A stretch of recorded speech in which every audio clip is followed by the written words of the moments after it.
Elle Brooke, yeah, she's been quite gobby. She's going down that troll route of calling me an old hag. She's kind of got personal as well with like being like talking about my career, but it's like, you don't know about my career. You don't know what happens behind closed doors. I'm like, why? Why do you need to be like that? I really agreed to fight you. I'm doing you a favour because no one else was going to fight you. For me, I actually do it because I love the sport. You know what? Yeah, I'm breaking the mould. Yeah, I feel like, why can't girls that, you know, look a certain way?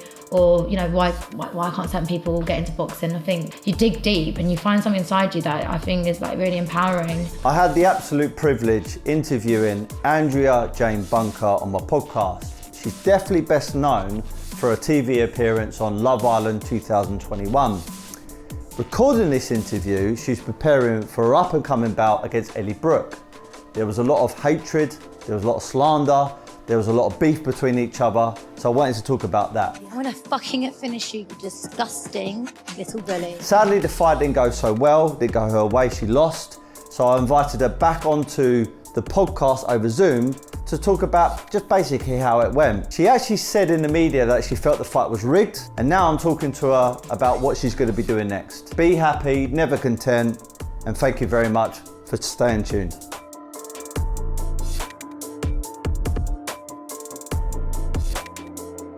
Welcome back to my podcast, Steve Sulley Study. Got a great guest in front of me, AJ Bunker. I've got so much to ask you about your life, about the obvious, being in Love Island, but the thing I'm really gripped and compelled by is something that is very close to my heart, which is the art of boxing. Mm-hmm. I really feel fighters, sports people, but specifically MMA fighters and boxers, once you like kind of understand that craft, like the mental side of it, you can transfer that into many parts of your life. But I'm going to be honest. I mean, if I were to say a young, good-looking girl who's been on a very famous TV show called Love Island is now about to fight in a boxing match, I'll be like, no, that's two different worlds. But in actual fact, it's such a great thing that you're taking that leap. So anyway, long introduction now. Oh, and I want to add, I'm taking your first podcast. I don't know what you call it. Pop your cherry, I guess. We'll call it that. Yeah. All right. Well, welcome on board the podcast, and thank you for your time. Thanks for having me. Thanks for having me. As I said, first podcast, taking the V plate, so yeah, let's make it a good one. So yeah, look, let's talk about your, there's obviously you as you are now. You've got this great following. You're known. I mean, your online footprint is fantastic, and there's lots of stuff I'm going to talk to you about. And I want to talk to you about the boxing, but there was a life before all the kind of fame and all the kind of concentration with all these endorsements and going on podcasts or going on radio, etc. How did life begin, basically? Because I know you're from Hertfordshire, right? Yeah, so originally from Hertfordshire. I actually was a customer service manager. So I was actually a customer service manager beforehand, and then had a side hustle of like doing hair extensions. So going into TV and obviously going into the fight world is completely different for what I'm used to. But that was me. I worked at ASOS, worked my way up. Went into customer service manager, and then the last job I had before going into Love Island was actually working for a medical software company as a customer service manager. So yeah, it's a completely changed direction, really. So as a young girl in Hertfordshire, obviously family, mum and dad, got brothers, sisters. Yeah, mum and dad still together, 2 brothers. I'm the eldest of 3 and the only girl. So yeah, I grew up with Catholic household as well. Went to a Catholic school. I used to actually go to church every Sunday. I used to be an altar server. Really? So again, probably showing like long white robe, incense at church. So yeah, I think Love Island and fighting is something completely different from my Catholic days. So was there any kind of like like goals or a vision in the future that you wanted to be on TV or wanted to go and strive for more? I mean, like, what was your mindset as a kid? As a kid, do you know what, actually, at a super young age, I actually wanted to be a vet. And then watching Animal Hospital, saw obviously animals die, so you have to put them down. So it actually put me off because I just love animals. So I did at one point want to go into acting or presenting, but I was at a really young age, and then I kind of lost that. I guess when I went to school, I was quite good at art, so then I went down the art route. Studied art, went to college to study art. Then there was too much coursework involved, and I got put off, and then left college.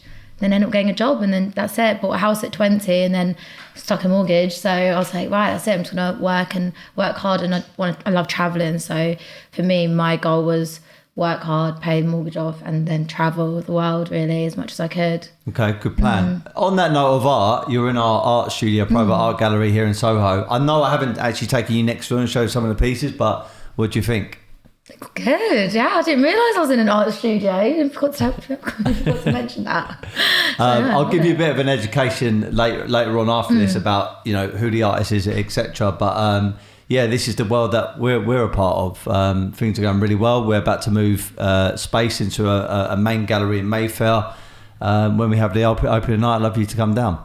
Absolutely, I'd love to. Yeah? Yeah, just send me an invite and I'll be there. So let's talk about the obvious then. So I've had Jack Fincham, who's a good friend of mine. He's been on my podcast, and he spoke quite deeply about the ups and downs of like being on TV. There's someone that's not been on my podcast, but someone that is, I feel like sort of almost touching distance, who I've tried to get on the podcast a few times, and eventually hopefully he will. Someone like Tommy Mallet. Now he's not on, hasn't been on Love Island, but I've always said the same thing about sort of reality TV or TV in general. Yeah. Like you can use it as a platform to either make you or it can break you. And Jack actually admitted there was a point where he was flying after the show, but then, you know, sometime after he found himself becoming very depressed. He admitted, you know, he was on a lot of drink and stuff and lost his way. But then you find other people, kind of like how you're doing things now, you know, you're taking your brand and redirecting it elsewhere. So he said to me when he won, you know, the show, he said that he was standing like round a building, and the guy said, right, when you turn this corner, there's going to be loads of people waiting for you. He said, the moment you step out of here, your life is going to change. And that's all he said. And he said, Steve, it literally changed. I went in there as a normal guy. I came out and everybody knew who I was, for good or bad. Your experience, like, let's say, quote unquote, coming from a normal background, going in there and then coming out, how has your life changed? Yeah, no, it has changed. I think because I didn't win it and I didn't become a finalist, I probably don't have as much, you know, probably what Jack experienced, because when you're a finalist, you know, you've been there for that amount of time, so the public, you've been there longer. But it does change you. Or I recognise, like today, for instance, I went to Specsavers, and they recognise me, they want photographs, you know, and it's a really lovely feeling. I think for me, I stayed true to myself. I was probably one of the most genuine people in there, so probably why I didn't see so well, because if I didn't have a connection, you're not going to just force something. Probably why, you know, I was only there for a week, so you're on a big show. You are noticed when you come out, but I haven't got millions of followers, so it's not, for me, you know, it's changed my life in terms of you get noticed, but I can leave and go to the shops and not feel like I'm going to get papped every time I go. So for me, I think I'm in quite a fortunate position where I've got a following, people see me for who I am. I stay true to myself, coming out, you know, you get recognised. But I've had nothing but good reception. I mean, apart from trolling, I think that's for me the worst part of it, about it. The trolling you get. So other than that, then, you know, I think for me, when I went in with the intentions of, you know, I don't mind if I don't find fame. I'm not going in to get brand deals. I'm genuinely going in there for an experience and hopefully find someone. And for me, it's like, if that doesn't happen, then it's not the end of the world. For me, I live life from experiences. I just want really good stories to tell my grandkids when I grow old one day. So, and be able to say I've tried everything, experienced things. So for me, it was like, I'm just like riding, you know, I'm just like to see what happens, see what comes from it. And I think that's a good outlook. You can't go in there expecting, you know, things, because it might not happen. So for me, I went in there with a very open mind of, you know, I'm going in there with genuine intentions, and then what will be, will be. So I think from that, that's why I'm not disheartened if I'm not got brand deals or, you know, or things, because for me, it's just like, let's see what opportunities come. And for me, I was happy with my life before. It wasn't like I went in there to change my life. So for me, it's just went in there, see what happens, try to find love. If it don't happen, then at least it was an experience that you can say not many people say they've done. So yeah. Do you know, like, even if you was in there right to the very, very end, I mean, finding love in that time period, do you think that was like even a possibility? I think it is. I think what people don't understand is in that environment you're literally with someone 24/7, like 24/7. So in the outside world, say you go on a date and you're dating someone for 2 months, you probably see them once a week in those dating stages. That's what 8 times in a month, but technically it's 2 months. Whereas you're spending every single waking hour and day with someone in there. So if you have got a connection with someone, I can see why it builds. And because it's such an environment where it's just you and that person, I can see that, it could potentially happen, but you need to have that person in there that is right for you, I guess. And you need to have genuine intention. So I'm hoping that the couples that, and I think the couples that obviously are still together now, that shows. So yeah. I think, just from memory, reading online, was there anyone that you sort of hooked up with? Hugo, was it? Yeah, I was with Hugo, coupled up with Hugo, but it obviously didn't work out. So, yeah, I think my time in there, he was like, the thing for me is I was 28. A lot of the guys were a lot younger. They were 21, 22, even Hugo was 24. So for me, in the outside world, usually, I've always dated guys my age or older. Going in there, I was like very open-minded. I was like, if you have a connection with someone, if you get on well with someone, try not to let age phase you. But I find with the conversations I'd have with the 21, 22-year-olds, they haven't got the life experience I had. So I bought a house at a young age, and I've travelled quite a bit. So for me, there were certain things that were missing in terms of compatibility-ness and life experiences. So, and as I said, I'm not going to just force myself onto someone who's 21 and I'm 28. It's not realistic for me. And as I said, because I went there and genuine. If I wanted to play a game and wanted to, make sense, yeah, cool, pick a 21-year-old, but I wouldn't be staying true to myself if I did that. Yeah. I'm not here to interrogate. I'm actually here just like, I'm genuinely like kind of like really, really interested in more like the psychology of it and everything else. There was talks once upon a time ago in Croydon, there was going to be a reality TV like The Heights of Croydon or something. And I remember loosely someone saying to me, would you go into it if someone offered it to you? And I actually, like, a lot of my mates were like, nah, I'm too cool for that. I'm not going to do that. And I went, no, fuck it, I'll do that. Yeah. And they was like, why? Why do you want to be? I said, it's not about being famous. I just think that if you're known, hence why I'm doing this podcast, right? I feel that if you're known and people do know you, and some people are going to like you, some people are not going to like you, but there are going to be a demographic that are going to tune into what you do. Yeah. And then if you've got a bit of a business on the side of that, you can convert them to followers, buyers, investors, whoever. And I think you can capitalise on it. I don't think just doing it for fame's sake is necessarily always the right reason. No. Maybe, I don't know. But for me, it was to try and convert. So going back into like the house, there's obviously not you, but like there were people getting it on and stuff. I mean, is that genuine? Are they absolutely, or is that all just for show? Is that all for the camera? No, they'd like, honestly, I'd be in bed at night and you'd just hear like them going out. Yeah. I wore earplugs. I literally have to sleep with earplugs anyways, but luckily I brought them with me. I bought about 50 pairs. But no, I genuinely think, like, obviously, you can't fake being intimate with someone, and that was genuine. I think that there's genuine stuff that happens. But do you know, like, this is do you know, like, I'm a father, right? I've got 2 young sons, and it's probably different for me because and I'm being very stereotypical here. Like, if I had daughters, I'd be like, I'm actually in a way very, very glad I didn't have daughters, because I just know I'll be anxious all the time. But anyway, if I had a daughter on the show, I'd be like, I'm a little bit sort of nervous about it, you know?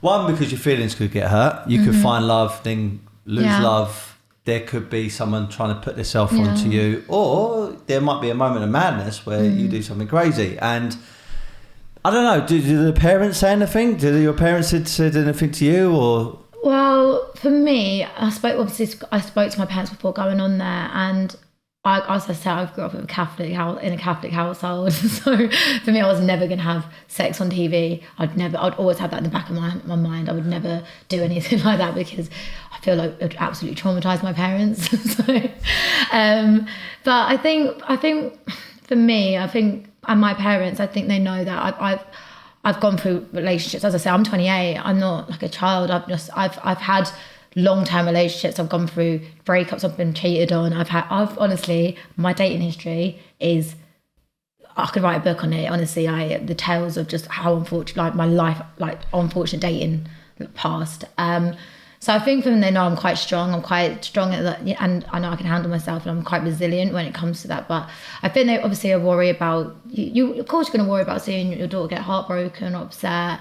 I think for them the main thing was they didn't want to see anything like sexual stuff happen on TV, but they never have to worry about that because it's just not. I was celibate for 2 years before that as well, so I was like, you know, is my first time going to be on TV? Probably not. You know, after not having it for so long. So yeah, it's I think for them they were just like, I think they're a bit more worried about trolling or what. I had a really good job. They're like, what if what if you leave a job and you know it doesn't work out, or you know, things like that. I think they're more of the work side and profession side is what they're concerned about, rather than, you know, me getting hurt by a guy, because they know that I'm quite strong and I know what I want, and I'm not going to be messed around. I've been messed around and learned from my lessons, like past lessons. So yeah, I'm very good at looking after myself. So do you know, like when you audition, so Jack has told me his rendition, but he's obviously a male, so maybe the psychology might be slightly different. For a female, what was it like kind of auditioning, going through that process? So I applied, and when you apply, you go through, you just fill out this form that's, I can't remember how many pages it was, but it's a lot of questions. First bit is a casting call with a casting producer. Then after that, I think goes on to a call with an assistant producer, and then it's on to the final call with the execs. So it's just like, I think from my time it was different because it was during COVID, so everything had to be done via webcam or through video calls. Whereas I think back in the day they used to do it in person. But yeah, so it was quite good because you could be in your home environment, so it made you feel at ease, and you just be you, and you just tell them about yourself, what you're about, what you're looking for. And I think that's the main thing for anyone who is going to apply or wants to apply, just be yourself, because they can see through it, they can see, and they're going by your personality. That's what they're picking you for. Like obviously, yeah, there's got to be some sort of like looks at but they're looking for specific people that are going to bring something or might match with people, so you just got to be yourself, really. Well, I'm no expert, but I'm from when Big Brother started, and I remember there was a girl, so I went to an all boys school, but there was a girls' school basically next to it, Langley Park boys, and there was Langley Park girls, and one of the girls in there a few years above me actually won it, a girl called Kate Lawler. Okay. And she's now used her platform to become a DJ, and she's actually quite a good example of like using that platform and pushing on to like different things. I believe she still does it, but it seems to be that anyone on the reality TV have all got this big strong personality, so I can tell straight away when you walk through the door. Obviously you got the look, but then what comes Dad, I'm sweating today. God, no. what comes with that look, you can't have the look and then be a bit of a melt. You've got to be the look and then also a strong personality, because otherwise it doesn't work. So I get it. What would you say has been like your best moment on Love Island? Best moment on Love Island? God, you know what? My memory is awful. Best memory, probably. God, that's a good question. Best memory. Do you know what? I like the cat challenge. I like the challenge where you had to dress up and do this weird. Like I had to dress up as a cat. I don't know if you watched it, but basically the girls had to do like a cat dance with the guys. Right. For me, it's because it's just something. Again, it's so weird. It's so out there. It's something you never. Do you know, where are you ever in this normal world could ever say, "But I had to dress up as a cat." Yeah. Then was in a giant milk bowl, had to dance in a giant milk bowl, and then, you know, it's just, for me, and that's it, like, just doing weird things and live, like, weird experiences and just saying stuff I can do. So I think for me, that was good. And maybe just walking in there as well, like, that feeling, for me, like, as I'm a bit of an adrenaline junkie, and that feeling of, like, going in there, like, you're nervous, you're anxious, but you've got this mad rush of adrenaline and excitement, So nothing will ever take that feeling away. That for me was just it's a pinch me moment. This actually happening. So, and it is, as soon as you're out there with all the production, and then you walk into that villa, and then that's it. You're in this new world. And unless you've been there, like you don't even. Yeah, it's an amazing experience and feeling. And thinking back to that, that's something that's always going to stay with me. It's just that feeling. And on the flip, would you say there was the worst moment in there?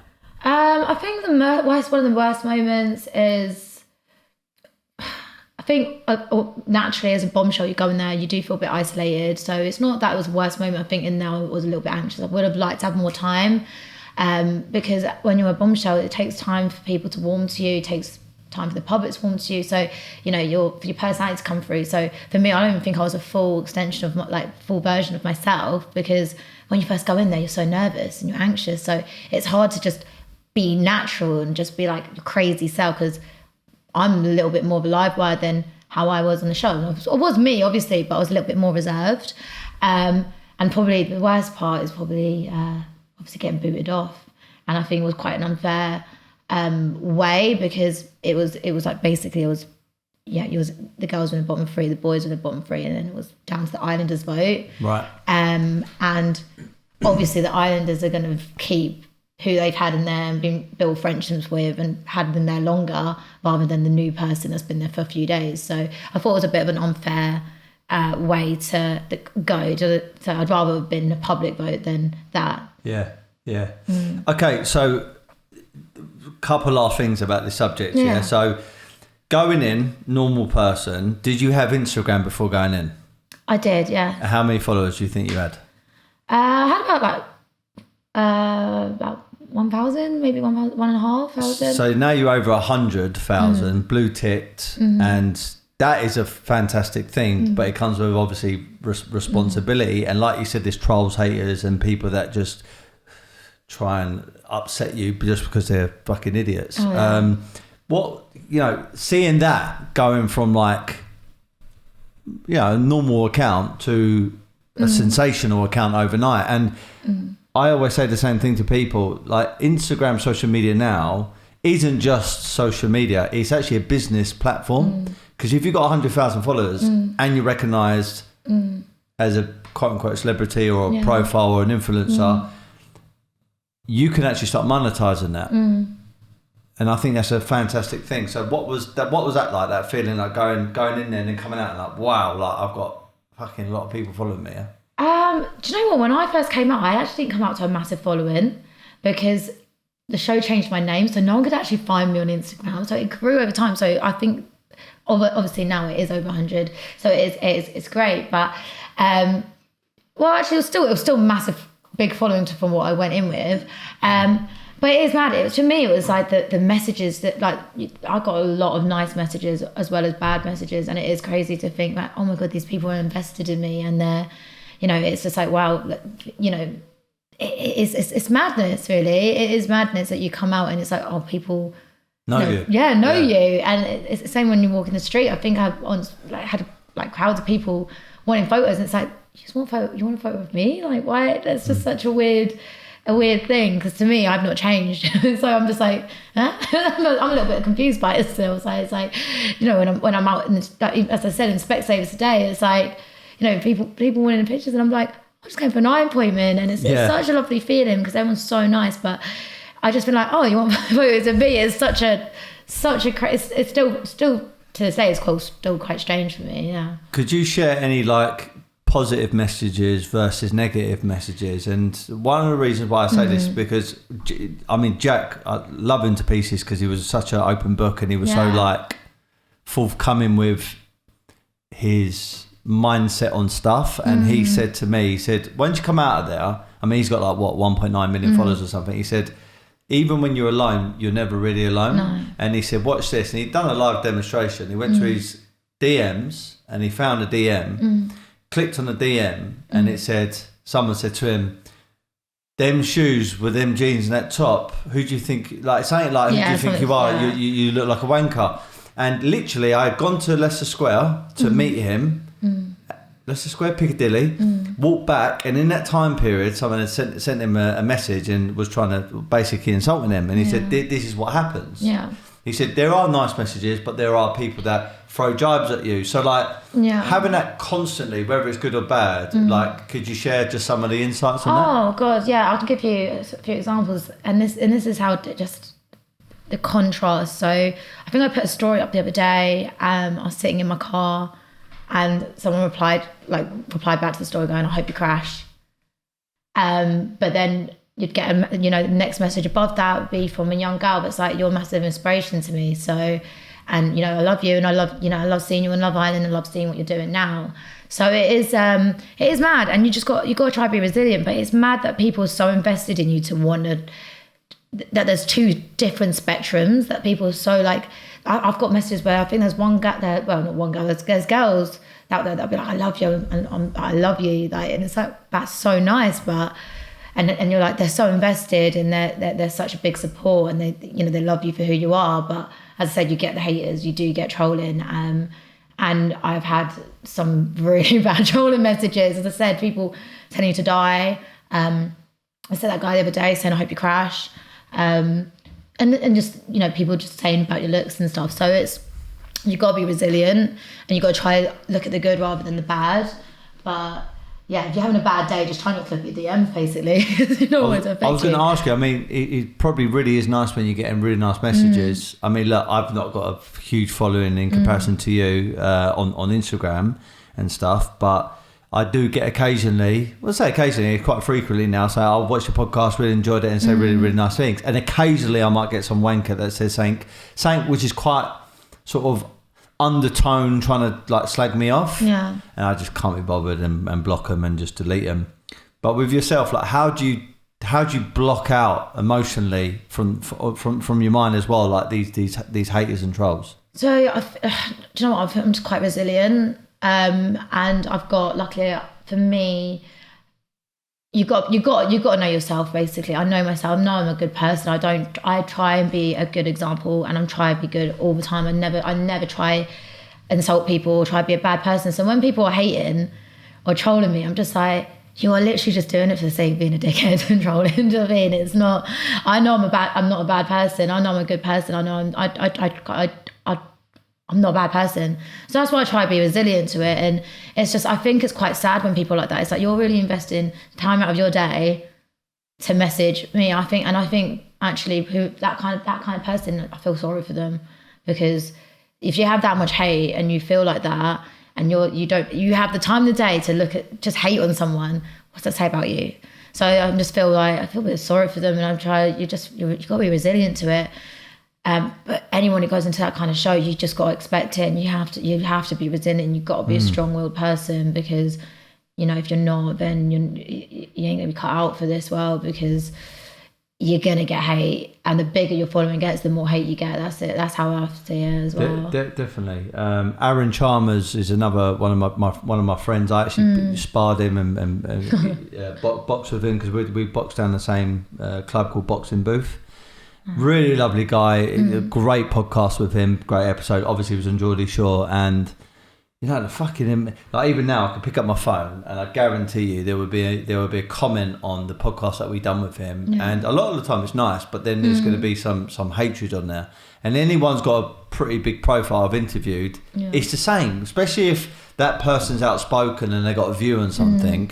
People see, it's like they've got, like, they're insecure themselves, and the only way they can feel superior is by just saying their view, but in a really horrible, nasty way. And it's like, they feel like it gives them a one-up almost. I feel like it gives them, I don't know, it gives them some sort of satisfaction. Significance. And makes them significant. But that's why I try not, like, you can't give into it. I don't respond.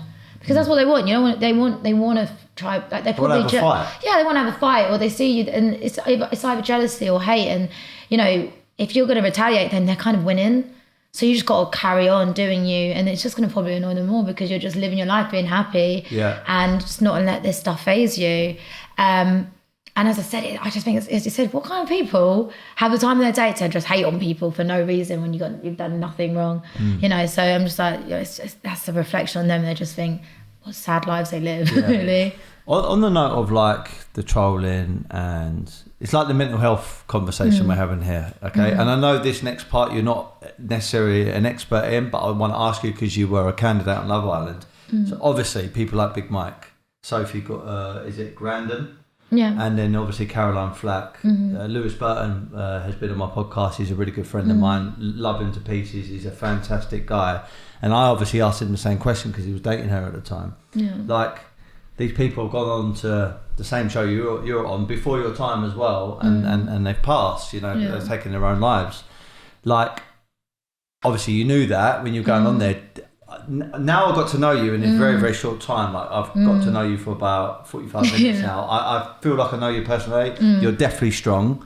You're very resilient, and I know you just kind of don't give a fuck a little bit, which is a great trait to have. But even the strongest people in the world, there are chinks in our armour. You know, something can get to you. Yeah. But knowing that 3 people back off the back end of that show have died, like, has that ever crossed your mind, and have you ever taken a view on it?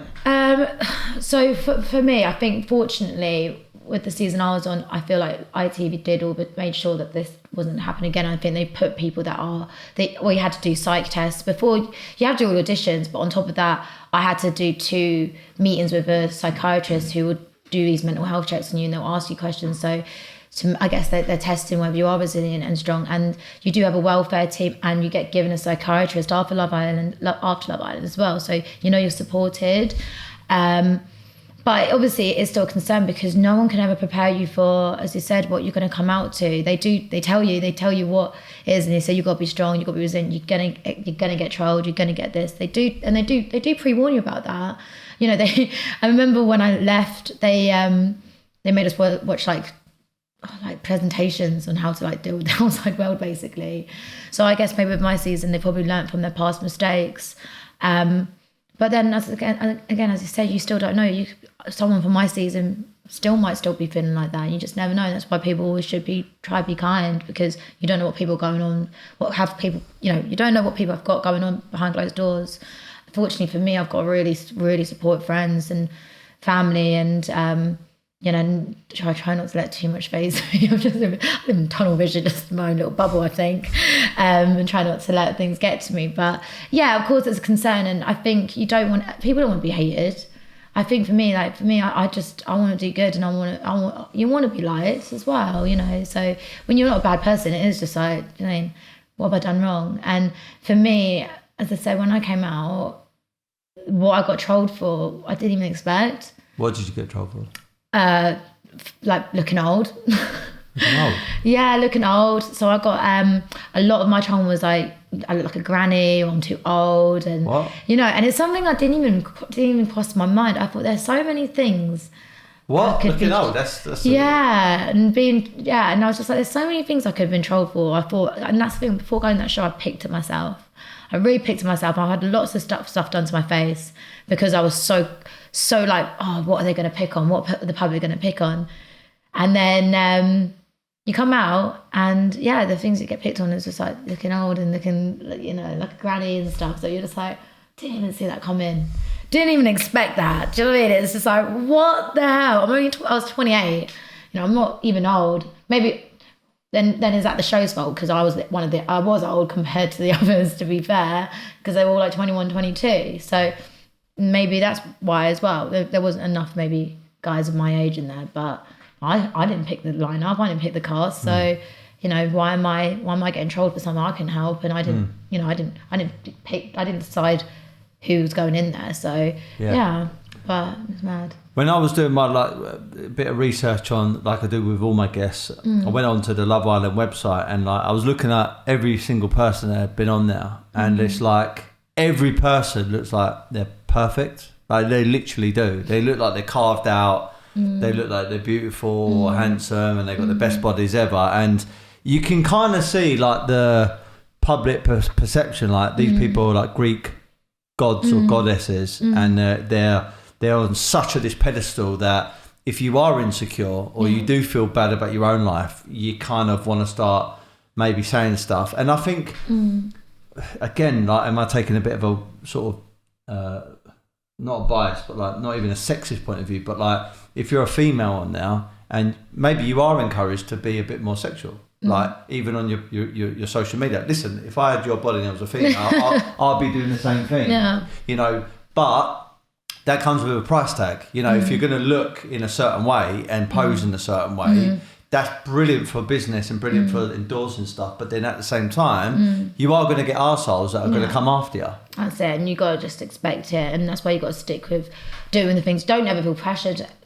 You know, if I want to do something, it's because I want to do it for myself. Or obviously, you know, I wouldn't, no matter what price, I'd never get naked. I wouldn't do things like that. So, you know, that's why you got to just stick to, be true to who you are. And then whatever hate comes your way, it's just... On that note, have you ever...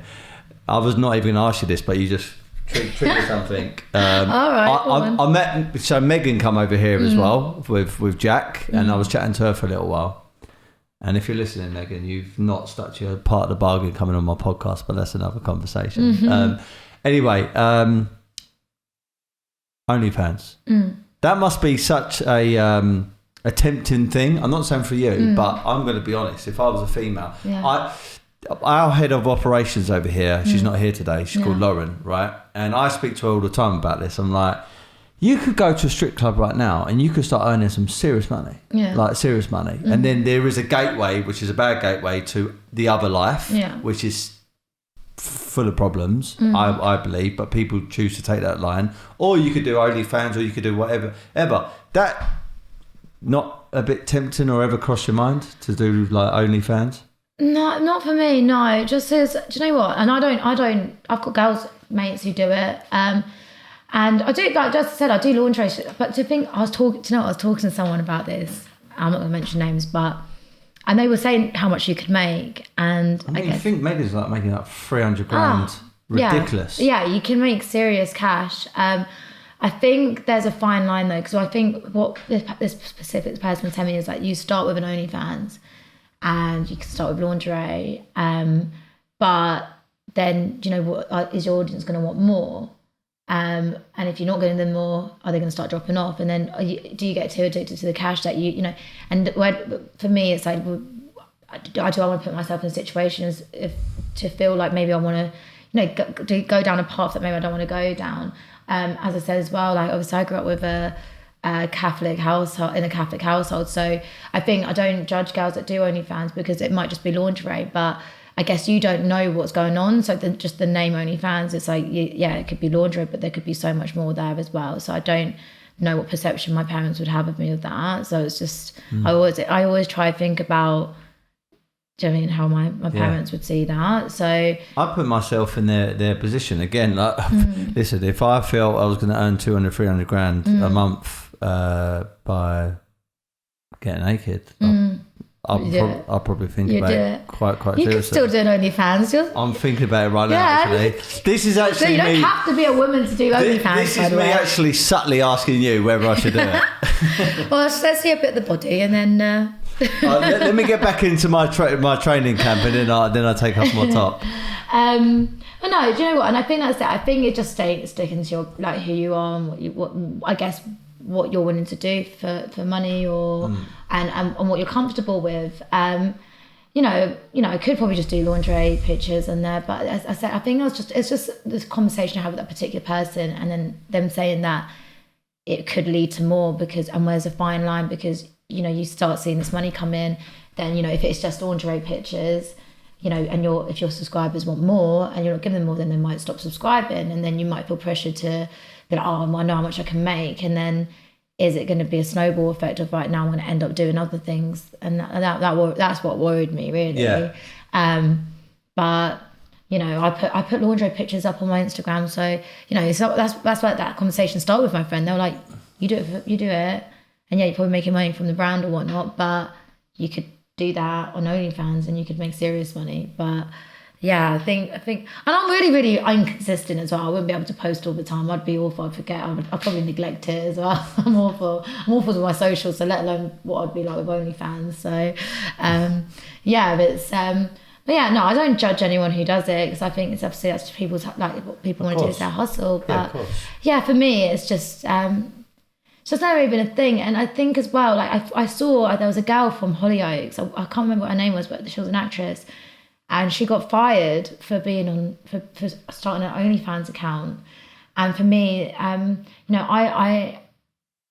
don't ever want to shoot myself in the foot by doing something with where I want to go in the future, because I don't know where I want to go in the future. So I don't want to do something that might be like, it might make have an effect on what I want to do. Detrimental effects, yeah. Exactly. And and I'm always thinking that. I've always got to think, as well, if I want kids one day in the future, is there going to be certain things I don't want them to see, or if there's certain jobs, are they going to judge me for having an OnlyFans? And I always think about, I guess, that big picture when I, so although it's very tempting, I hear how much money you can make in it. For me, I'm just like, just embracing what I'm doing now. On the note of money, right, and opportunity, steering away from the whole OnlyFans, I'm always intrigued to see like where the reality TV people go. I mean, again, I'm looking at someone like Tommy Mallet, and I think he's done so well. Like, I really admire how because I met him many years ago before even his shoe brand was a thing, and I was having this conversation. I think back then he was drinking. He doesn't drink now, and he's got this fantastic brand, and he's got a family. Seems like things are really working out for him. But he's been on his game, and I really like that about people. But I like to look at what opportunities they're taking up and their net worths. And according to this News Unzip, they're saying that you're worth $750,000 up to $1 million. And I'm like, wow, that's pretty good. What have you gone into then? Like, what sort of stuff have you done? And is that accurate? $750,000? I don't know where people get those figures from, but the thing is with me, before Love Island, I was in property. Do you know what I mean? I had. So is they got that sum from my properties, or they got that sum from, have they seen my savings? Like, because it's not like I didn't have money before I went into Love Island. So I'd love to know where they get those facts from and those figures from. It's literally on News Unzip. I looked at it. And I was where do they get that? Where do they find this information? Who knows? So yeah, it's a bit of a weird one. Like, I mean, as I said, like for me, I had money before, so it's like it's not. I don't know how much I had before, but it's as I said, I bought a house when I was 20, so it's good. I don't know if they've got those figures from that. They might have factored that into. I'm not sure. God, Lord knows. So, it could be because of that. I. So you do brand endorsement deals and stuff now? Yeah. Underwear and stuff. Yeah, you collab with brands. The thing is, I don't just do one particular thing. So even since coming out, I'll do the influencing side.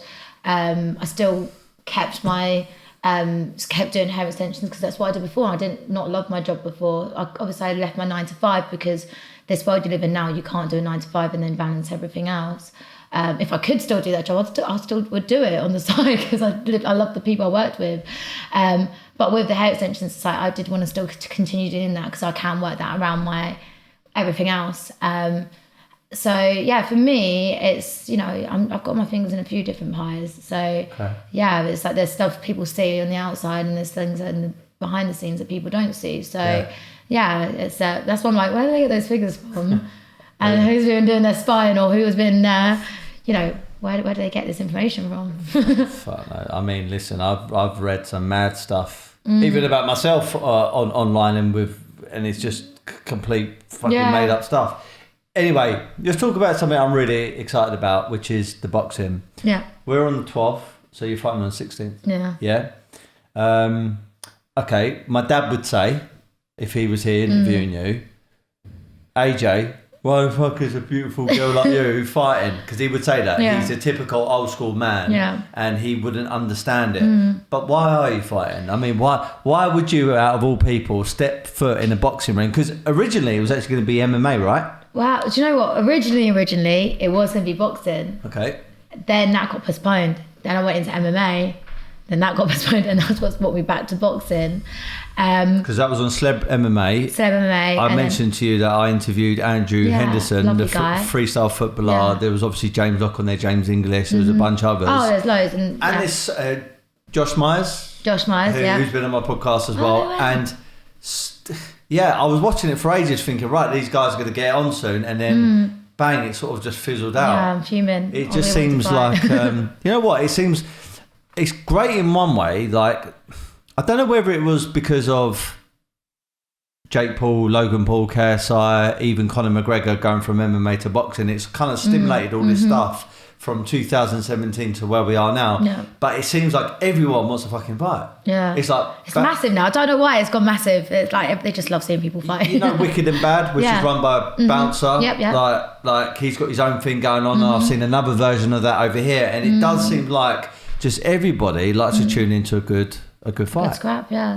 Yeah. So why the hell are you getting yourself into a scrap? Well, do you know what? So what originally got me into it, back when Boxstar approached me, was actually end of last year. I was probably drinking way too much. I was on a bit of a downward spiral because you get invited to all these events and I was drinking a lot. My lifestyle was not good in terms of I was eating bad, drinking way too much. So when I first got approached by Boxstar, to be fair, I'm not gonna lie, I was like, dang, for me it's scary. Like, why would I want to get hit in the face?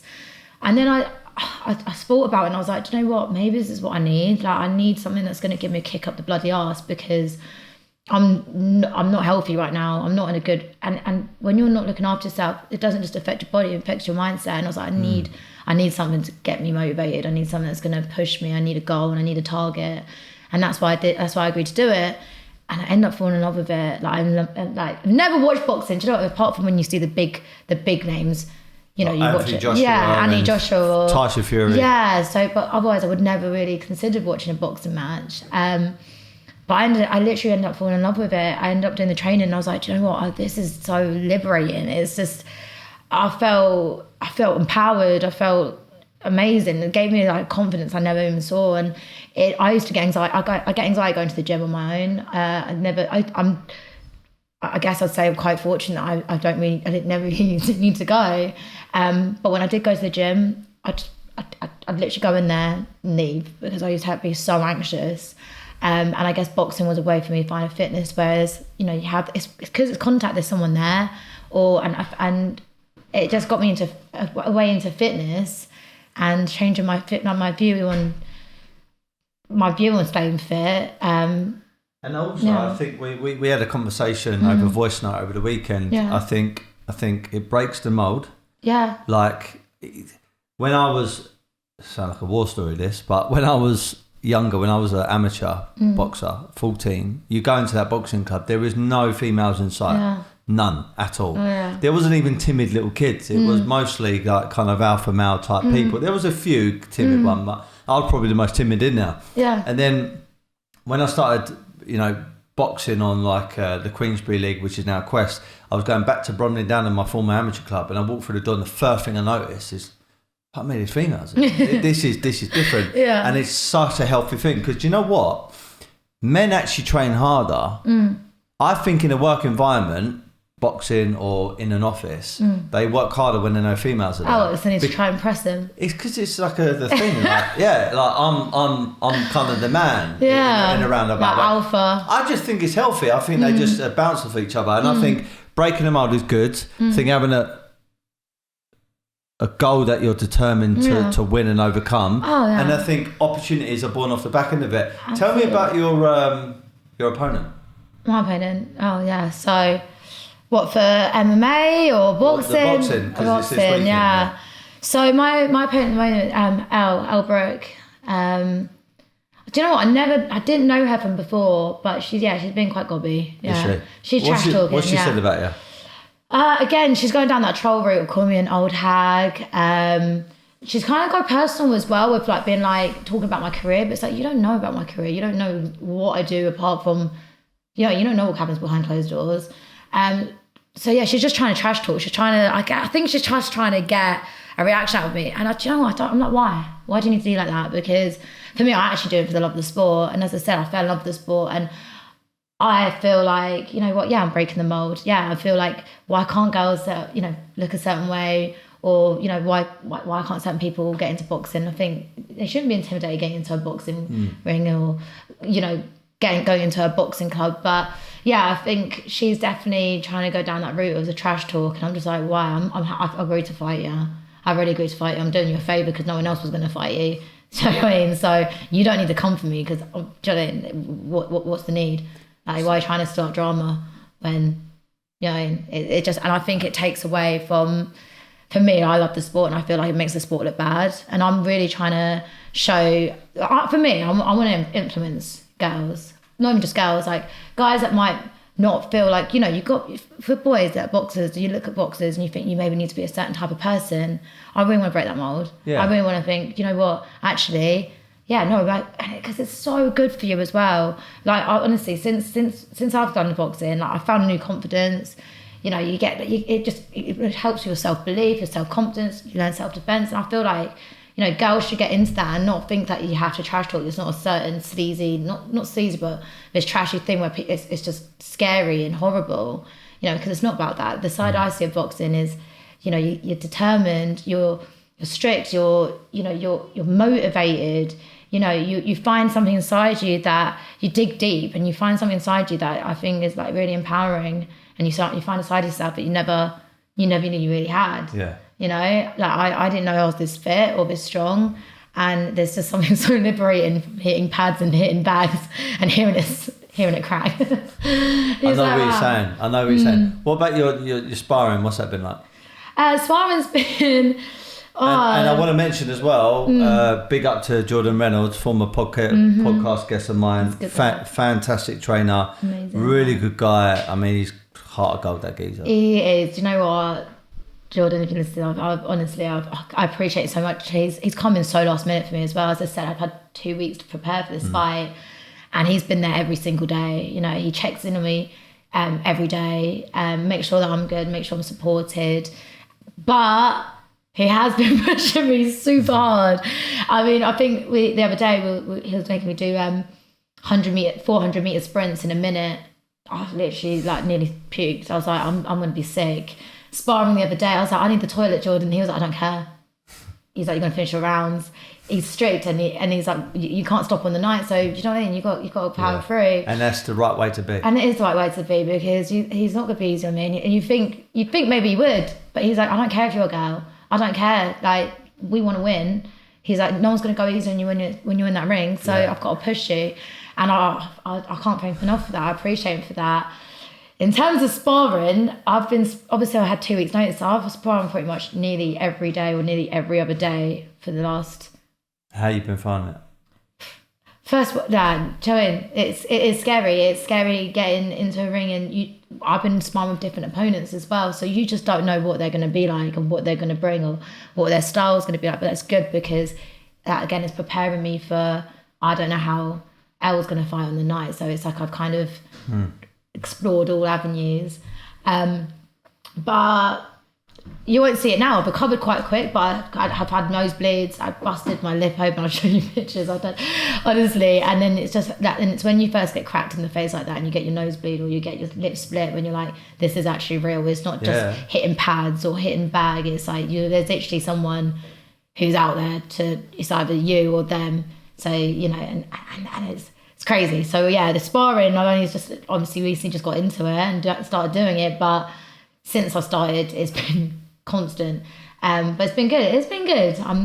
I needed it. I needed to get cracked in the head and cracked in the face a few times to have that reality hit me of what it's going to be like on fight night. How do you think you're going to win? I'll be giving away because I don't know if she's going to hear this, but knockout, winning points. Do you know what? Mindset.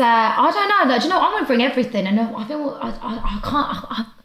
I don't know. Because it's unpredictable. Today it's unpredictable. The night's unpredictable. I don't know what her fighting style is like. I can't guess, but you know, I've got contingency plans for all avenues basically. But for me, I don't know I doubt it'd be a knockout, because she's a lot heavier than me. So I've got obviously lighter hands, you know. So for me, I probably will be on points. But don't get me wrong, when I'm in there, I've got a lot of aggression, I've got a feisty side. So yeah, look, who says I say it might not be likely, because I don't want to sound like a dickhead if I don't do it. But am I going to try? Yeah, definitely. Where's it going to be broadcasted?